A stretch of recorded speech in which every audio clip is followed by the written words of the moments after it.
Chapter number 20, uh, poem number 10, Failing of the Banyan Tree.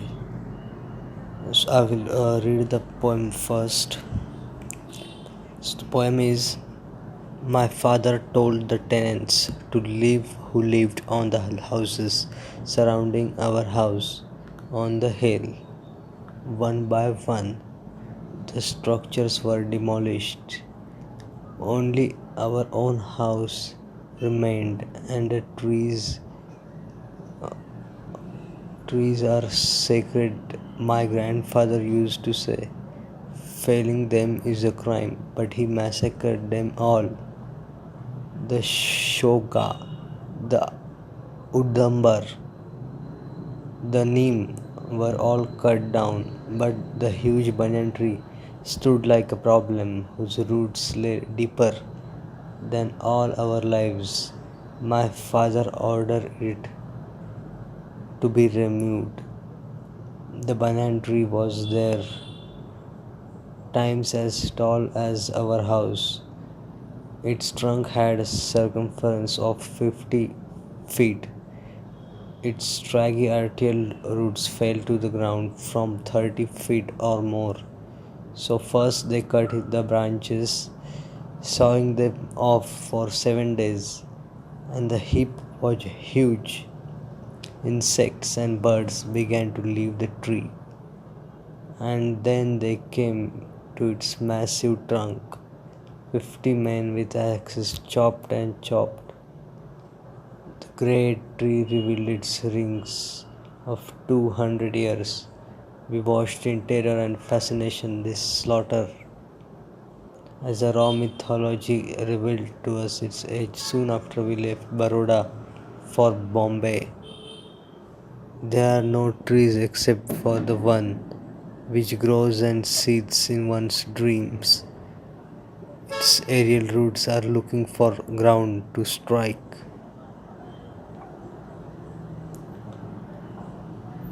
So, this poem is about the banyan tree. So, I will now explain the summary and analysis of the poem. So, this poem is a focus on particular time in family's history when a drastic decision has to be made by the father. The decision involves the demolition of houses on the hill and cutting down of a huge tree which has stood for centuries in the same spot.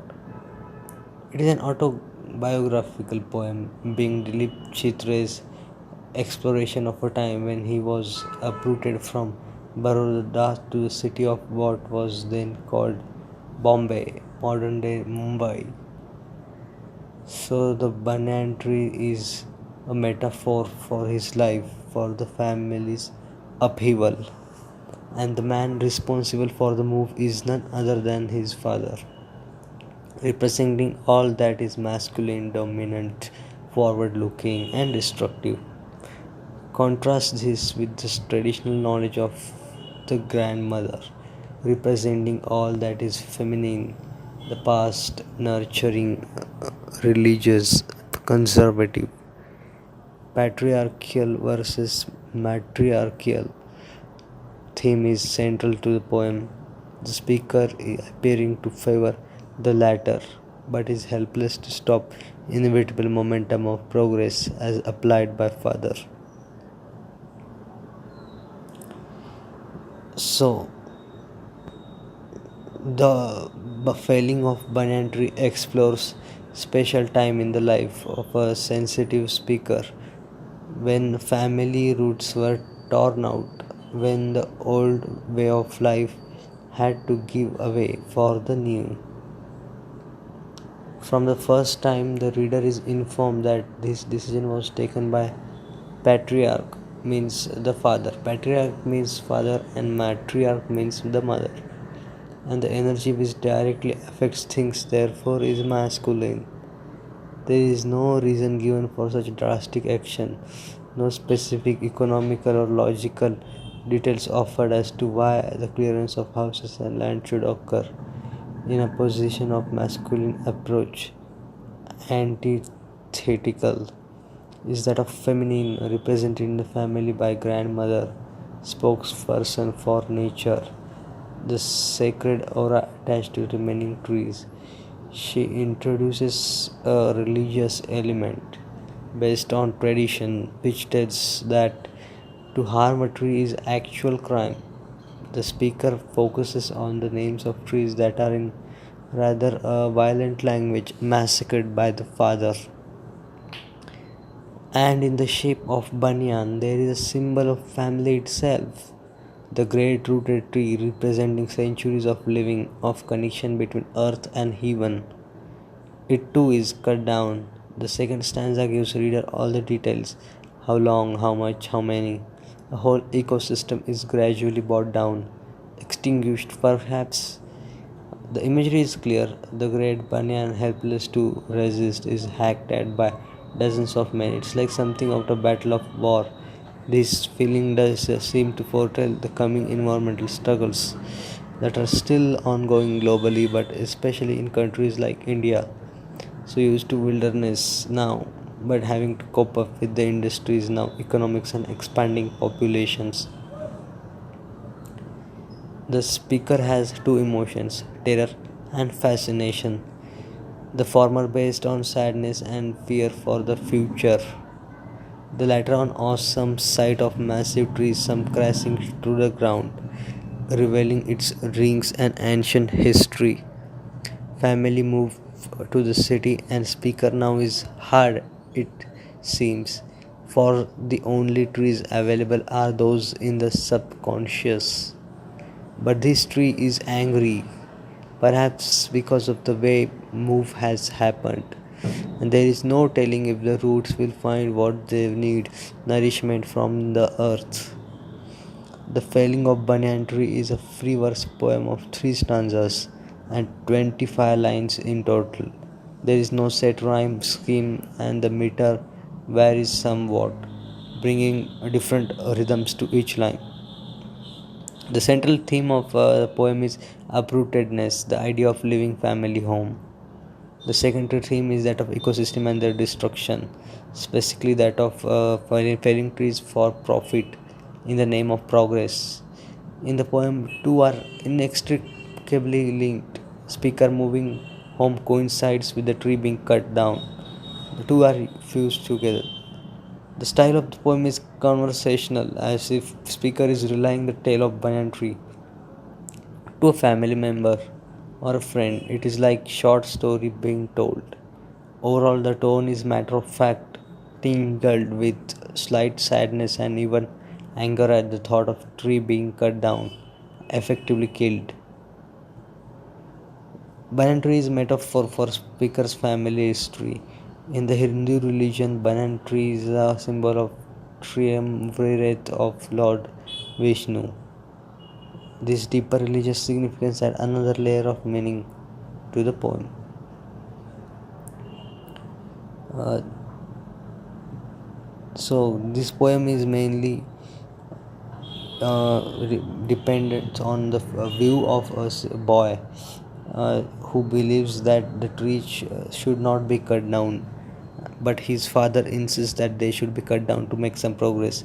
This poem is also applied to modern day cities where to build the buildings we are constantly cutting down the trees.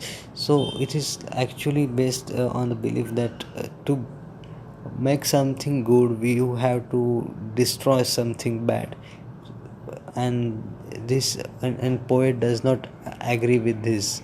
He does not like the attitude of his father that just for some uprooting he wants to cut down the trees and homes, everything his family hold sacred. So in the understanding poem there are 8 questions. I will describe all the questions and answer them one by one. So first question is, identify the lines that reveal critical tone of the poet towards the felling of the tree. So, answer. There are many expressions in the poem that reveal the critical tone of the poet towards the felling of the tree. Its scraggy aerial roots fell to the ground, sawing them off for 7 days, and heap was huge. Insects and birds began to leave the tree. 50 men with axes chopped and chopped. We watched in terror and fascination this slaughter. In this way, these lines reveal the critical tone of the poet towards the felling of the tree. Second question. Identify the words that help you understand the nature of poet's father. There are such words in the poem that help one understand the nature of poet's father. The father was very much practical man, probably because the whole family was moving to Baroda. The father got all trees removed and surrounding property demolished. He was not an emotional man but man of actions. And the words that help you understand the nature of words father are demolished, massacred. Father ordered it to be removed. These words clearly help you understand his true nature. So he is not actually a bad father. He just doesn't believe in old thoughts, old teachings. Question 3. Trees are sacred, my grandfather used to say. What does the poet imply by this line? Answer. There are many legends surrounding the trees in Hindu religion. So, trees are also considered as the God's gift to mankind. The old folk who are deeply religious consider it is a sin to cut down trees as they are worshipped according to holy scriptures. They even say that if one brings them neem and people down by felling them, they are cursed with ill fate. There are plenty of stories in Hindu mythology that fear and plague our society. Uh, they're most likely superstitions. I mean, they were not even in anywhere mentioned, most likely introduced later. But still, uh, some trees are very religious for some people. So the poet is merely trying to convey the fears and religious beliefs of old folk like his grandmother. Question 4. No trees except the one which grows and seeds in one's dream. Why is the phrase grows and seeds used? Answer. In the climax of the poem, poet with his family moved to Baroda. There the poet sees banyan tree. The memory of banyan tree in his own garden rushes to him. Now that the tree reality is dead, his father brought it down. The poet carries its memories in his faded dreams. The poet personifies the banyan tree by saying that the tree is the one that grows in one's dreams. That is poet's dreams. There is in the poet dreams tree seeds, it boils.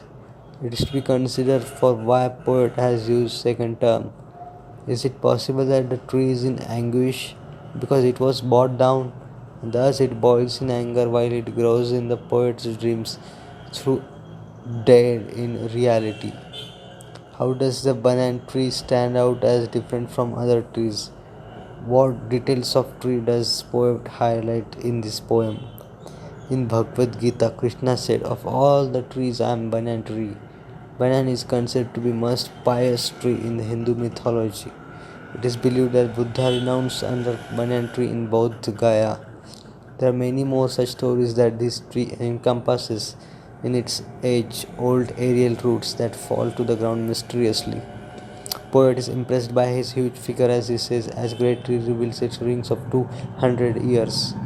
The physical description of the banyan tree carves in the image of enigma, the tree's aerial roots dangling from above to reach to the ground. They are proof of all the years and decades tree has lived. It is tough tree and it takes more than usual effort to bring it down. And when it happens, we all watched in terror and fascination in the slaughter of age-old banyan tree. It feels as raw mythology was revealed at age 2, poet and his folk. What does the reference to raw mythology imply? Answer. Banyan tree is a mythological tree. It is considered as a magical tree in Hindu civilization. When poet's grandmother calls it along with the other trees to be sacred. A religious sentiment is brought out in order to not in just in poets but also in reader. When the tree is slaughtered on the order of poet's father, a mystery is revealed. First, scraggy aerial roots were brought down, unleashing age-old trunk that had a circumference of 50 feet. It was a tree that had witnessed age and held all the knowledge knotted inside. When it was brought down, it felt as if all the mythology was revealed to the poet. The darkness and the concealed, the enlightenment it has secreted away since so long. The reasons and the answers to all logics were beheld by the tree and now was slaughtered, whose roots lay deeper than our lives. What aspect of human behavior does this line reflect? Banana tree's life cycle is a unique one. It grows as epiphyte. It may live for more than 200 years or even 400, 500, 450 years. In contrast, average human life is 70, 80 years. It's clearly visible that banana alone may survive generations of humans. So banana trees roots and trunk grows its aerial roots that reach the ground. The roots of banana tree resemble the lives that it has lived again and again, witnessing all human lives that descended and perished in front of him. Question number 8. Comment on the contemporary concern that the poem echoes. Poet is concerned about the pace and which the traditions are changing. He doesn't like it and are affected by modern notions. The value attached to the trees in earlier times is not concerned to people living in modern society. The old cultural values are breaking free, giving to blessed science and studies. The religious values that were inculcated in a child from his our childhood are paid no heed. Lives busy and is our consuming not just our time and space but also our lifestyle. Moral values, our tradition was raised now treated as bygones. Poet wonders at the change of our society is undergoing, and the poet doesn't like the change. He wants to behold the old sacrilegious reasons. He thinks that they are right and his father is wrong. Father should listen to his grandmother's thoughts and reasoning. He should not just abandon his whole family. He should not take decisions alone. So poet pretty much disagrees with the father. So this is a contemporary concern that poet echoes. About the poet. This poem was written by Dilip Chitre. He's an Indian poet. He was born in Baroda. He writes poetry both in Marathi and English. He wrote many poems. Traveling in a Cage is most famous and was published in 1980. Apart from poetry, Chitre has been written short stories and critical essays. Anthology of Marathi poetry. His most important works of translation. This is poetry as an expression of a spirit. He lives and works in Mumbai. Suggested readings. If you like this poem, read Death of the Grandmother by the Dilip Chitre. And try this out. Try this out, there are 4 model questions.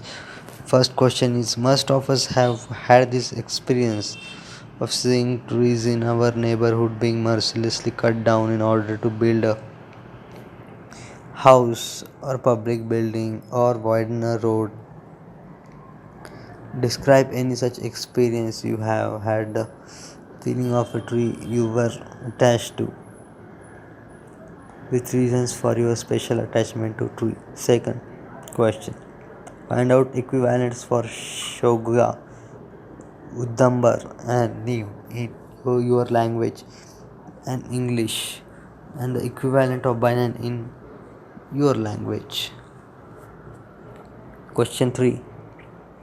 The adjective scraggy is used to describe roots in poem. Find out two other items which could be described as scraggy. Question number 4. Use the following adjective to describe suitable atoms: raw, aerial, and sacred. So this was the poem and its exercise.